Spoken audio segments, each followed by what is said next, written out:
డబ్బు, అనారోగ్యం, ఉద్యోగం, వ్యాపారం, అప్పులతో బాధపడుతున్నారా? మీకోసమే launch your future program. Hello నమస్తే, వెల్కమ్ టు సుమన్ టీవీ. ప్రస్తుతం మనతో పాటు స్టూడియోలో personality development coach and motivational speaker అయిన రామ్ మెట్టు గారు ఉన్నారు. వీరితో ఈరోజు కొన్ని విషయాల గురించి మనం డిస్కస్ చేద్దాం. హలో అండి రామ్ గారు, నమస్తే. నమస్తే అండి. రామ్ గారు, ఇప్పుడు మనం చూస్తున్నాము చాలా రిలేషన్షిప్స్ మ్యారేజ్ అయినాక బ్రేక్ అయిపోతున్నాయి. యాజ్ ఇన్ బిఫోర్ వాళ్ళు లివ్ ఇన్ రిలేషన్షిప్ లో ఉంటున్నారు అండ్ లవ్ లో కూడా ఉంటున్నారు. బట్ అవి కొంచెం మ్యారేజ్ అయిన తర్వాత ఎక్కువ కాలం లాస్టింగ్ ఉండట్లేదు. అంటే ఒక 2 months లేదంటే 3 months లోనే డైవోర్స్ తీసుకోవడము, బ్రేకప్స్ అయిపోవడము, ఉన్నా కానీ గొడవలు ఉండడము. సో నా డౌట్ ఏంటంటే, ఇప్పుడు లివ్ ఇన్ రిలేషన్షిప్స్ ఏదైతే ఉన్నాయో అవేమన్నా ఎఫెక్ట్ చేస్తాయి అంటారా అసలు యాక్చువల్లీ? ఎందుకంటే వీళ్ళు ఒక 5 years 6 years or 7 years live in relationship లో ఉంటారు. సో అదేమన్నా మెయిన్ రీజన్ ఉంటుందా రిలేషన్షిప్స్ బ్రేక్ డౌన్ అవడానికి ఆఫ్టర్ మ్యారేజ్ కానీ, లేదంటే వాళ్ళు లాంగ్ పీరియడ్ రిలేషన్షిప్స్ ఉండడానికి కానీ? డెఫినెట్ గా లివ్ ఇన్ రిలేషన్షిప్స్ అనేది ఆఫ్టర్ మ్యారేజ్ చాలా ఇంపాక్ట్ పడుతుందండి. లైక్ నెగటివ్ ఇంపాక్ట్ చాలా ఉంటుంది.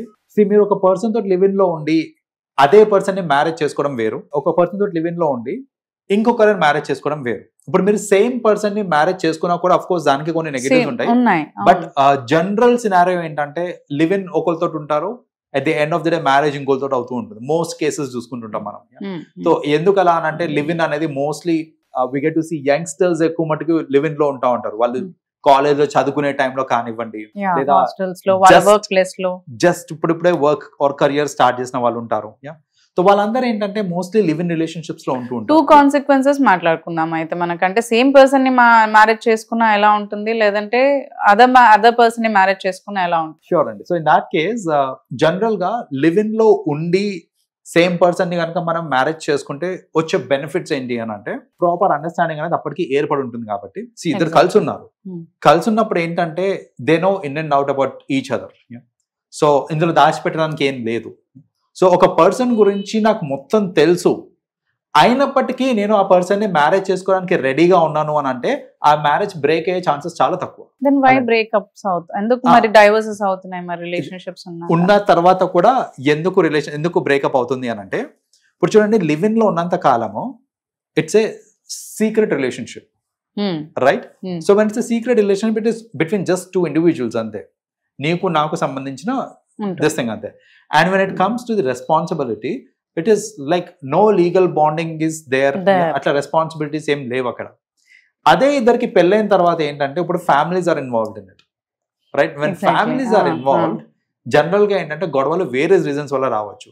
అది it can be through in laws వల్ల రావచ్చు, బ్రదర్స్ వల్ల అవ్వచ్చు, సిస్టర్స్ వల్ల అవ్వచ్చు. అప్పటి వరకు పేరెంట్స్ పట్టించుకోరు, తర్వాత మ్యారేజ్ తర్వాత పేరెంట్స్ ఇన్వాల్వ్ అవుతుంటారు. ఇప్పుడు నేను లివ్ ఇన్ లో ఉన్నంత కాలం you have all the liberty you want.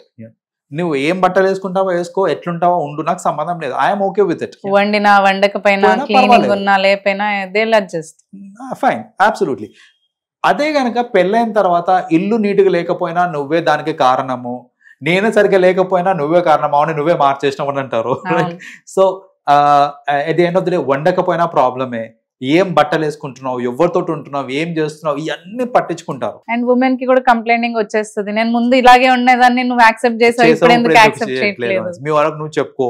ఇలాంటి అన్ని రావటం వల్ల ఏంటంటే ఈ బ్రేకప్స్ అన్ని అవుతూ ఉంటాయి అనమాట ఆఫ్టర్ మ్యారేజ్. అడ్వాంటేజ్ ఏంటిది అని అంటే, because they know about the other person, వాళ్ళకి జనరల్ గా బ్రేకప్ అయ్యే ఛాన్సెస్ తక్కువ బికాస్ ఆఫ్ దాట్ పర్సన్. వేరే రీజన్స్ వల్ల బ్రేకప్ అయ్యే ఛాన్సెస్ ఉన్నాయి. కానీ ది అదర్ అడ్వాంటేజ్ ఏంటి అంటే, హ్యాబిట్స్ కూడా మ్యాచ్ అవుతూ ఉంటాయి. ఇద్దరు యూనో ఒకటే దగ్గర ఉన్నారు అన్నప్పుడు వాళ్ళ హ్యాబిట్స్ కూడా ఆల్రెడీ మ్యాచ్ అయి ఉంటాయి. కాబట్టి ఫ్యూచర్ లో హ్యాబిచువల్ ఇష్యూస్ ఏం రావన్నమాట మనకి. అంటే it comes to an extent like you know, నేను డ్రింక్ చేస్తున్నానా, స్మోక్ చేస్తున్నానా, ఏం చేస్తున్నా నీకు ముందే తెలుసా అని, బికాస్ నువ్వు నాతో ఉన్నావు కాబట్టి. సో అవన్నీ ముందే తెలుసు కాబట్టి అలాంటి వాటి మీద ఇష్యూస్ రావు జనరల్ గా. Let us take the other side of it.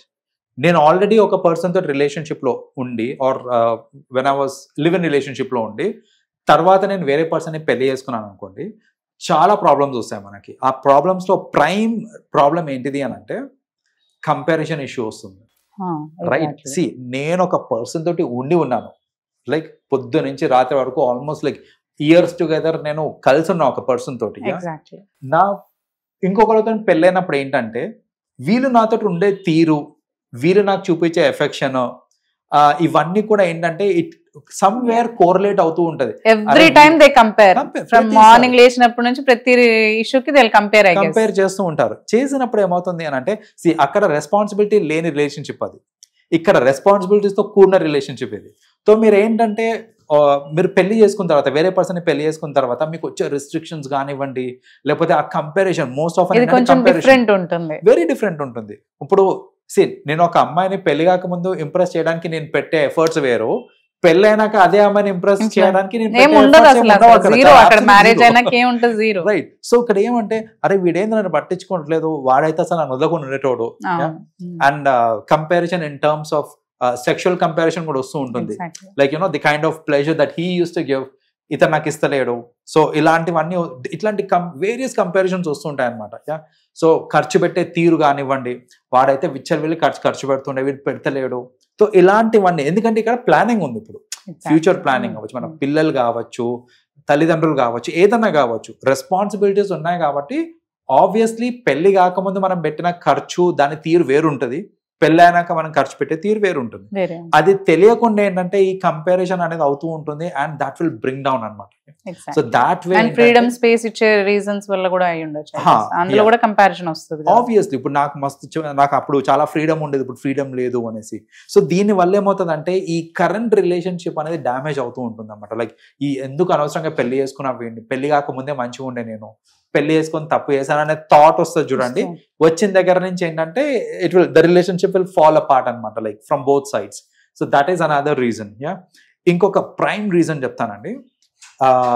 General గా ఇట్లా మనము ఒక లివ్ ఇన్ రిలేషన్షిప్ లో ఉన్న తర్వాత ఇప్పుడు ఇదేం గొడవ పడి విడిపోయింది కాదు, రైట్? సో ఏంటంటే వాళ్ళతో కాన్స్టెంట్ గా టచ్ లో ఉండడము,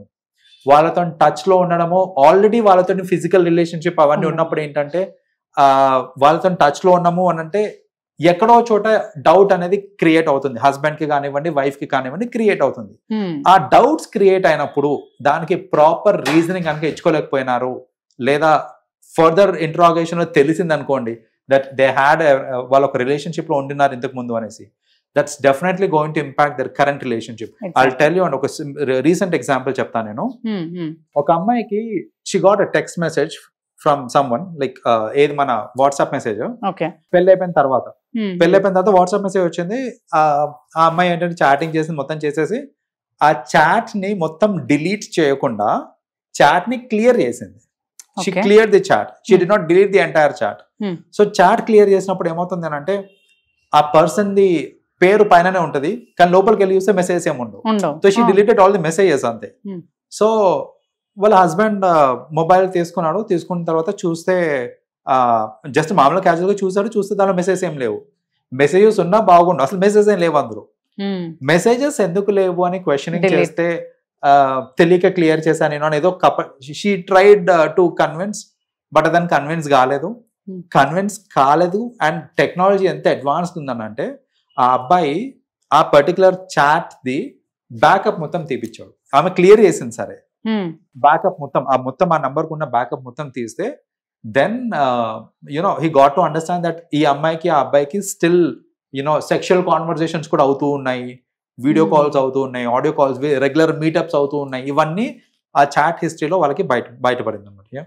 సో బేసిక్గా ఏంటంటే ఇట్లా ప్రీవియస్ లివ్ ఇన్ రిలేషన్షిప్స్ లో ఉన్నప్పుడు ఈ కనెక్షన్ అనేది ఇంకా ఉంటది, వాళ్ళు మాట్లాడుకుంటూ ఉంటారు. అలా మాట్లాడినప్పుడు ఏంటంటే డౌట్స్ క్రియేట్ అయినప్పుడు relationships దెబ్బతింటూ ఉంటాయి. So these are the reasons or these are the negative consequences of live-in relationships. And last note, what మీరేం అడ్వైస్ చేస్తారు? live-in relationships are good or bad? See, at the end of the day, live-in relationships good or bad అని అంటే చెప్పాలంటే అంటే దానిలో advantages ఉన్నాయి, disadvantages ఉన్నాయి. నేను ఇందాక అన్నట్టు మీరు అదే పర్సన్ ని if you end up marrying it turns out to be good. లేదు you are marrying someone else, it will turn out to be a negative this thing. Yeah. Okay. Yeah. Thank you, Andy. Thank you, Ram garu. Yeah. Welcome.